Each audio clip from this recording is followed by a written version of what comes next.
3 মাস আগে অ্যালার্জি নিয়ে একটা ভিডিও করেছিলাম, আবারও অ্যালার্জি বিষয়ে কথা বলতে আসছি, কারণ অ্যালার্জি সমস্যায় আমরা আসলে খুব অনেকেই ভুগি এবং এটি আমাদের প্রতিদিনের কাজকর্মকে খুব হ্যাম্পার করে বা খুব আমাদেরকে বিব্রত করে। দেখা যায় কি ঘন ঘন হাঁচি হচ্ছে, সকালবেলা ঘুম থেকে উঠে অনেকগুলো হাঁচি, তারপরে হচ্ছে যে গা চুলকায়, শরীরে আর্টিকেরিয়া চাকা চাকা হয়ে যায়। তো অ্যালার্জি নিয়ে আমাদের কিছু ভুল ধারণা আছে, যেমন আমরা মনে করি যে অ্যালার্জি মানেই হচ্ছে যে শরীর চুলকাবে এবং অ্যালার্জি মানেই সেটা বেগুন খেলে চুলকানিটা বাড়বে, তারপরে হচ্ছে গরু মাংস খেলে চুলকানি বাড়বে।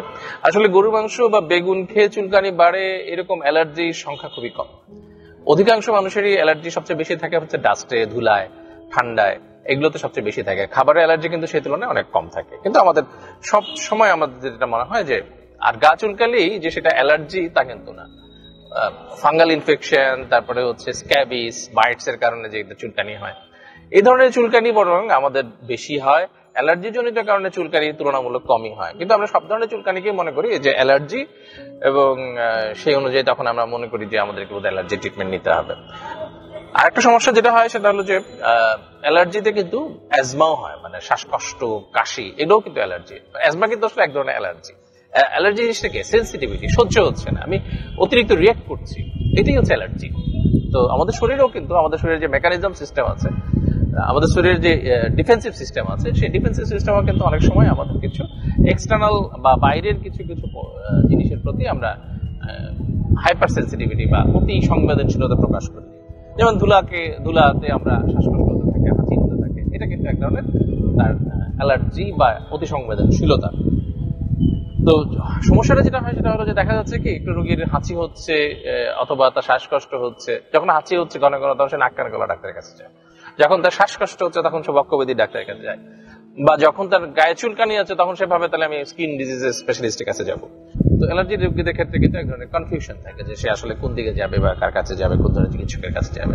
তো আপনার যে সিমটমটা বেশি প্রিডমিনেন্ট থাকবে, মানে যে সিমটমটাই আপনাকে বেশি কষ্ট দিচ্ছে, ধরেন আপনার অ্যাজমা হচ্ছে, শ্বাসকষ্ট, তখন কিন্তু আপনাকে একজন বক্ষব্যাধি বিশেষজ্ঞের কাছেই যেতে হবে। বা স্কিনের ম্যানিফেস্টেশন বা স্কিনে আপনার প্রবলেম বেশি মনে হচ্ছে, যে অর্থাৎ গা চুলকাচ্ছে, আর্টিকেরিয়া হচ্ছে বা চাকা চাকা হয়ে যাচ্ছে, আমবাত যেটাকে বলে, সেটা হচ্ছে, তাহলে আপনাকে একজন স্কিন স্পেশালিস্টের কাছে যেতে হবে এবং তিনি আপনাকে সেইভাবেই চিকিৎসাটা দেবেন। আচ্ছা, অ্যালার্জির ক্ষেত্রে আমরা কয়েকটা ধাপে চিকিৎসা করি, যে অ্যান্টিহিস্টামিন দিই, অ্যান্টিহিস্টামিন খেলে পরে রোগীরা ভালো থাকে, অনেকেই দীর্ঘমেয়াদে অ্যান্টিহিস্টামিন খেতে হয়।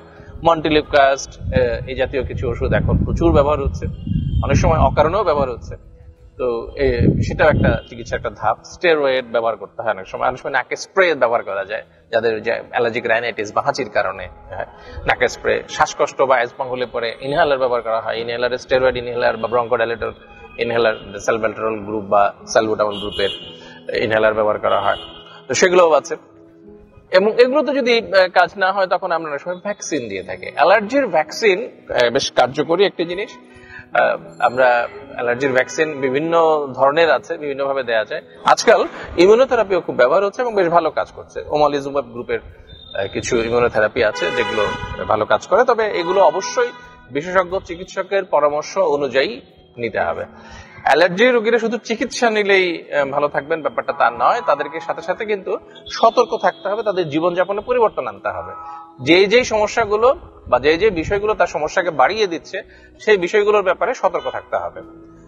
আজকাল কিছু পরীক্ষাও করা যায়, সেই পরীক্ষার মাধ্যমে আমরা দেখে নিতে পারি যে একজন মানুষের কোন কোন বিষয়ের প্রতি বা কোন কোন অবজেক্টে বা কোন কোন সাবস্টেন্স তার অ্যালার্জি রয়েছে, কোন কোন ওষুধে, কোন কোন খাবারে তার অ্যালার্জি রয়েছে, সেগুলো আমরা ডিটেক্ট করতে পারি। এবং সেই ডিটেকশনের পরে আমরা যদি ওই বিষয়গুলোকে যদি আমরা অ্যাভয়েড করে চলি, তাহলে আমরা অনেকটা ভালো থাকতে পারি। তাহলে এটি একটি কমপ্লিট চিকিৎসা, মাল্টি ফ্যাক্টোরিয়াল চিকিৎসা, এবং এটা খুব ভালো হয় যদি মাল্টি ডিসিপ্লিনারি অ্যাপ্রোচ, অর্থাৎ বিভিন্ন বিষয়ের ডাক্তারদের সাথে একসাথে বসে আমরা চিকিৎসাটা বা সমন্বিতভাবে আমরা যদি চিকিৎসাটা করতে পারি, সেটা সবচেয়ে ভালো হয়।